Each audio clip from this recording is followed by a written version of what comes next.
अगर किसी की ब्लड में ज़्यादा अल्डोस्टेरोन है, अगर किसी की एड्रीनल ग्लैंड ज़्यादा अल्डोस्टेरोन प्रोड्यूस करते हैं तो उसकी ब्लड प्रेशर हाई होगी। सो ये क्यों ज़्यादा अल्डोस्टेरोन प्रोड्यूस करेंगे? किसी एबनॉर्मेलिटी की वजह से। उस एबनॉर्मेलिटी को हम बोलते हैं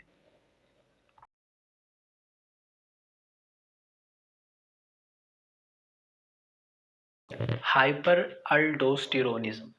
सो अगर किसी को ये बीमारी है हाइपर अल्डोस्टेरोनिज्म तो उसकी ब्लड में, उसकी ब्लड वेसल्स में ज़्यादा अल्डोस्टेरोन होगा। सो ये अल्डोस्टेरोन करता क्या है? अल्डोस्टेरोन क्या करता है? अल्डोस्टेरोन सोडियम को ऑब्जर्व करता है। यूरिन जो निपरान है उसकी निपरान में से जो यूरिन की फिल्ट्रेशन हुआ है उस फिल्ट्रेट में से ज़्यादा सोडियम को ब्लड में लाता है। तो ये क्या करता है? ये इंक्रीज करता है किसको? सोडियम ऑब्जर्प्शन को इनटू द ब्लड वेसल्स। तो अगर सोडियम इंक्रीज हुआ आपकी ब्लड वेसल्स में तो सोडियम को फॉलो कौन करता है? सोडियम को फॉलो करता है H2O। सोडियम की ऑब्जर्प्शन भी ज़्यादा हो गई। अगर सोडियम ऑब्जर्प्शन ज़्यादा हो गई, वाटर ने फॉलो किया, तो इन दोनों ने एज अ होल क्या किया? ब्लड वॉल्यूम को इंक्रीज किया। ब्लड वॉल्यूम अगर इंक्रीज हुआ तो उसका रिजल्ट क्या हो गया? हमारा बीपी ज़्यादा हो गया, तो ब्लड प्रेशर क्या हो गया? ज़्यादा हो गया। तो जो अल्डोस्टेरोन है वो इसी तरह ब्लड प्रेशर को ज़्यादा करता है।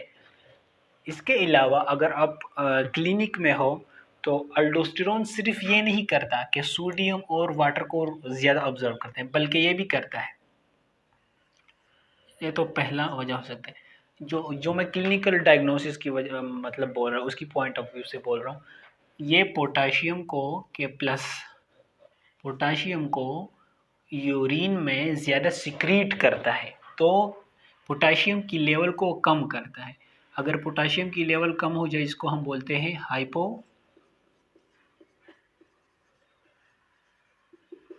हाइपोकैलीमिया। तो ये क्या कस करता है? अल्डोस्टेरोन की ज़्यादा लेवल हाइपोकैलीमिया कस करता है। हाइपोकैलीमिया इसके अलावा एक और भी काज करता है क्लिनिकल पॉइंट ऑफ व्यू से। प्रोटॉन को भी ज़्यादा सिक्रीट करता है। प्रोटॉन H+ आयन को यूरिन में सिक्रीट करवाता है। तो अगर H+ आयन ज़्यादा यूरिन में निकल गए तो क्या होगा? हमारा बीपी, हमारा जो वो है पीएच ऑफ ब्लड कैसा हो जाएगा? क्या हो जाएगा? हाई हो जाएगा। हाई। अगर ब्लड की पीएच हाई हो गई तो इसको हम ये क्या बोलते हैं? अल्कलोसिस। इसको हम बोलते हैं अल्कलोसिस।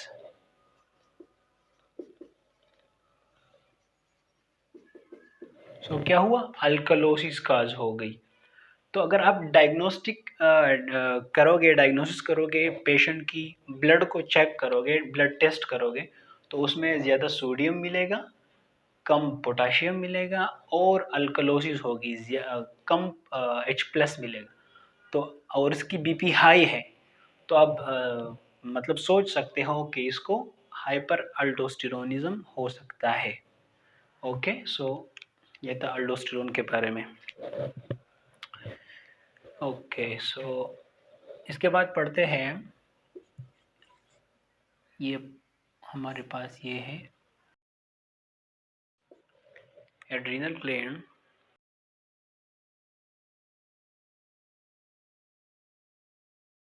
अगर किसी की बॉडी में कॉर्टिसोल ज़्यादा बनते हो, तो कॉर्टिसोल क्यों ज़्यादा बनेंगे?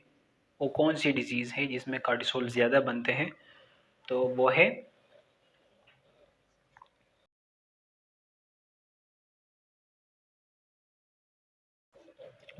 Cushing syndrome.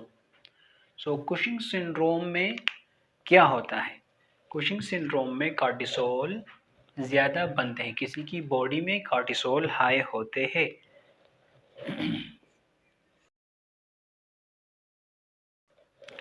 इस तरह की पेशेंट की बीपी हमेशा हाई होती है, क्योंकि कॉर्टिसोल क्या करता है, कॉर्टिसोल कॉर्टिसोल क्या करता है,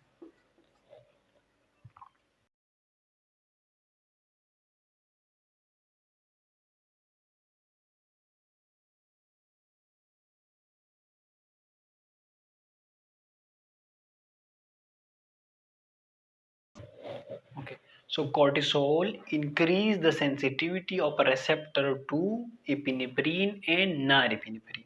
एपिनेफ्रीन नॉरएपिनेफ्रीन जो है हमारे कब रिलीज होता है बॉडी में, जब सिंपैथेटिक नर्वस सिस्टम एक्टिवेट हो जाता है। तो अगर सिंपैथेटिक नर्वस सिस्टम एक्टिवेट हो जाता है तो बीपी वैसे भी इंसान की बढ़ जाती है normally.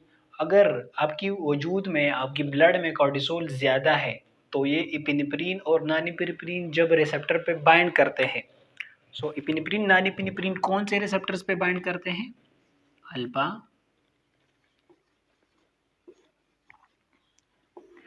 Alpha and beta receptor पे। इपिनेफ्रीन नॉरएपिनेफ्रीन अल्फा एंड बीटा रिसेप्टर पे बाइंड करते हैं और सेंसिटिविटी और ज़्यादा हो जाती है, किसकी वजह से, कॉर्टिसोल की वजह से। सो अल्फा बीटा की सेंसिटिविटी जब ज़्यादा हो जाती है, सो अल्फा रिसेप्टर कहाँ पे है, हमारे ब्लड वेसल्स पे है ना,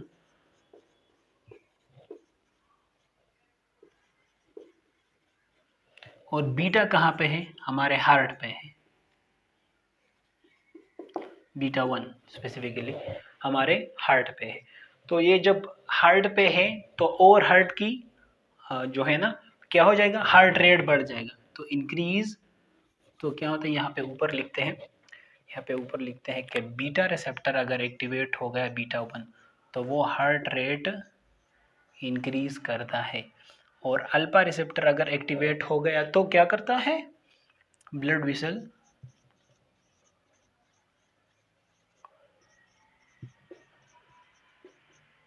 कंस्ट्रक्ट करते हैं ब्लड वेसल को और तंग करते हैं।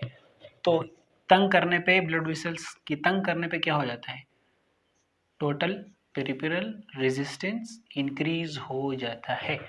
तो अगर हार्ट रेट इंक्रीज हो गया, टोटल पेरिफेरल रेजिस्टेंस इंक्रीज हो गया, तो क्या इंक्रीज हो गया, उसकी रिजल्ट में हमारा ब्लड प्रेशर इंक्रीज हो गया। ओके, सो ब्लड प्रेशर हमारा इंक्रीज हो गया। सो जिस पेशेंट में कार्टिसोल ज़्यादा है, तो मैंने यहाँ पे जो बात की, अल्डोस्टेरोन अगर ज़्यादा है, हाइपर अल्डोस्टेरोनिज्म है, तो ब्लड की डायग्नोसिस से किस तरह पता चल सकता है कि इसका अल्डोस्टेरोन ज़्यादा है और इसकी वजह से हाई बीपी है। किसी की बीपी हाई है तो आप उसको अल्डोस्टेरोन की ब्लड टेस्ट लिखो, और वो ब्लड टेस्ट लिखो जिसमें हाई कैल्शियम जो पोटाशियम है उसके लेवल के बारे में आप जान सको, और अल्कलोसिस के बारे में आप जान सको, तो आप इससे लिंक कर सकते हैं कि अल्डोस्टेरोन हो सकता है। और अगर किसी के बॉडी में कॉर्टिसोल ज़्यादा हो तो आप किस तरह, सिम्टम्स क्या होंगे उस पेशेंट के। ओके, सो जिसको कुशिंग सिंड्रोम हो, ओके, जिस बंदे को कुशिंग सिंड्रोम हो, ओके, यहाँ पे लिखते हैं,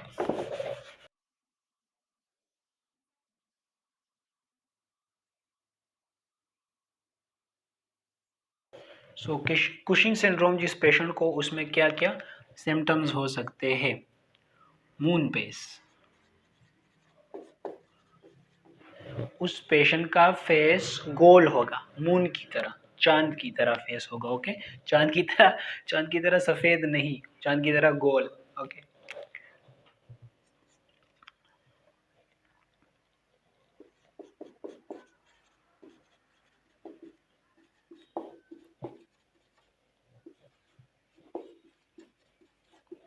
क्या होगा, extra hair of face and body. So face पे उसकी एक्स्ट्रा हेयर होंगे यहाँ पे, और बॉडी पे ज्यादा हेयर होंगे। ओके,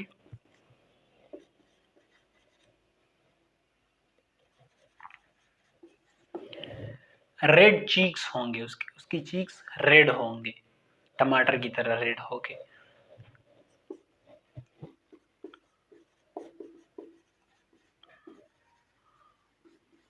बफलो हम्प होगा उसकी, जो पीठ है यहाँ पे इस तरह मोड़ा सा बना होगा, बफलो हम्प। ओके,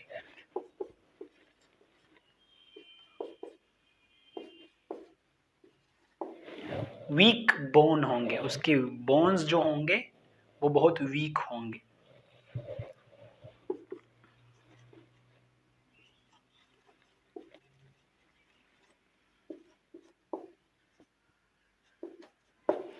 एब्डोमिनल स्ट्राए होंगे, एब्डोमिन्स पे यहाँ पे लकीर्स होंगे उसके, अगर आप इसको एब्डोमिन को देखोगे तो लकीर से बने होंगे, जिसकी पिक्चर आप बोर्ड पे देख सकते हो। इसी तरह का कि सिम्टम्स अगर किसी पेशेंट में है तो उसको प्रोबेबली, और उसकी बीपी हाई है तो क्या है, उसको कुशिंग सिंड्रोम है, कॉर्टिसोल इसकी ब्लड में ज़्यादा होंगे। ओके, सो इसके बाद पढ़ते हैं मेडुला के जो कॉजेज हैं।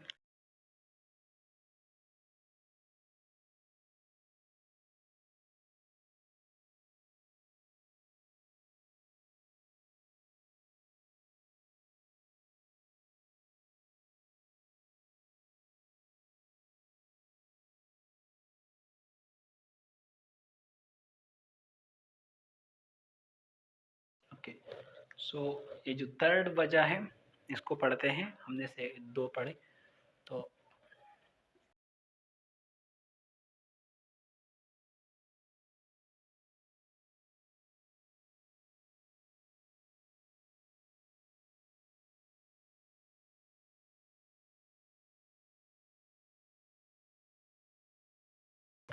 एड्रीनल मेडुला, एड्रीनल मेडुला क्या करता है?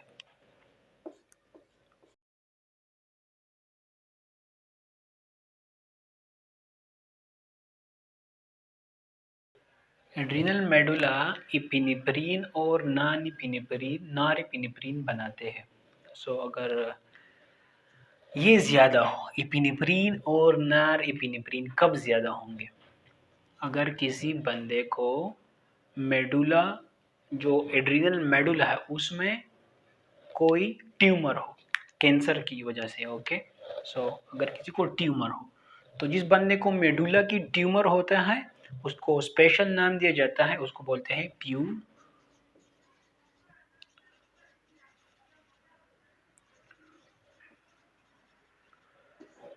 प्यूक्रोमासाइटोमा। ओके, ये नाम दिया जाता है प्यूक्रोमासाइटोमा।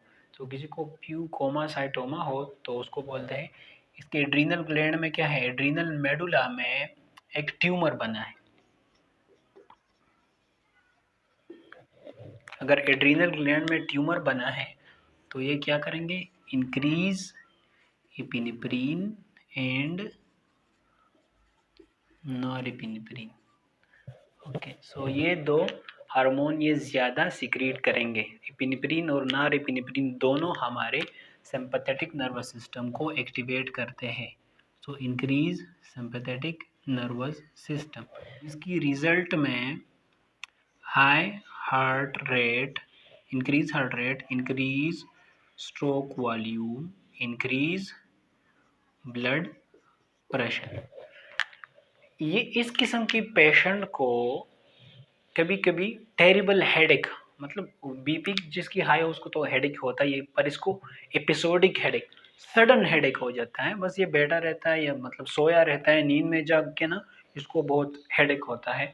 जब प्यूक्रोमासाइटोमा जिसमें हो, जिसमें एपिनेफ्रिन और एपिनेफ्रिन ज़्यादा हो ब्लड में, तो उसकी बीपी तो हाई ही होती है पर इसको हेडेक बहुत ज़्यादा होता है, टेरिबल हेडेक उसको होते हैं। ओके, और सडन होते हैं तो क्या होता है, सडन एंड टेरिबल हेडेक। इस तरह की पेशेंट को सडन एंड टेरिबल हेडेक्स होते हैं। सो ये था एड्रीनल काजेस के, एड्रीनल की वजह से हमारी बीपी किस तरह हाई हो जाती है। इसके बाद हम पढ़ेंगे कार्डियोवास्कुलर काजेस।